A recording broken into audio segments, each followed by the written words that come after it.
எல்லாருக்கும் வணக்கம். நான் உங்கள் ராகவா லாரன்ஸ் பேசுகிறேன். முந்தா நேற்று விஜயகாந்த் சாருடைய சமாதிக்கு நானும் எங்கள் அம்மாவும் போயிருந்தோம். அங்கே போயிட்டு அப்படியே விஜயகாந்த் சார் நான் வீட்டுக்கு போகலான்னு வீட்டுக்கு போனோம்.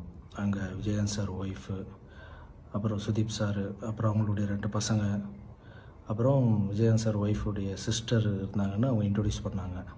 எல்லாம் உட்காந்து பேசிகிட்டு இருக்கும்போது அது விஜயகாந்த் சாருடைய ஒய்ஃபுடைய சிஸ்டர் எனக்கு சொன்னாங்க, சண்முக பாண்டியர் பார்த்து, தம்பி ஹீரோவாக பண்ணிகிட்டு இருக்கார் மாஸ்டர், நீங்கள் தான் எல்லோரும் பார்த்துக்கணும், நீங்கள் தான் ஒன்றா எல்லோரும் பார்க்கணும் அப்படின்னு சொன்னாங்க. அந்த வார்த்தை எனக்கு ரொம்ப ஒரு மாதிரி, ஏன்னா விஜயகாந்த் சார் எத்தனையோ பேர் கேள்வி பண்ணியிருக்காரு. அவர் எத்தனையோ ஹீரோக்கள் கேள்வி பண்ணியிருக்காரு, எத்தனையோ தர்ம காரியங்கள்லாம் பண்ணியிருக்காரு. அந்த அம்மா நீங்கள் தான் இவங்களெல்லாம் பார்த்துக்கணும்னு சொல்லும்போது அந்த வார்த்தை மட்டும் எனக்கு ஏதோ ரொம்ப ஒரு மாதிரியாக இருந்தது. ஏதோ ஒன்று பண்ணணும் அப்படின்னு தோணுச்சு. ஒரு 2 நாள் அப்படியே யோசனை பண்ணியிருந்தேன், அந்த பசங்களுக்கு ஏதாவது ஒன்று பண்ணணும்.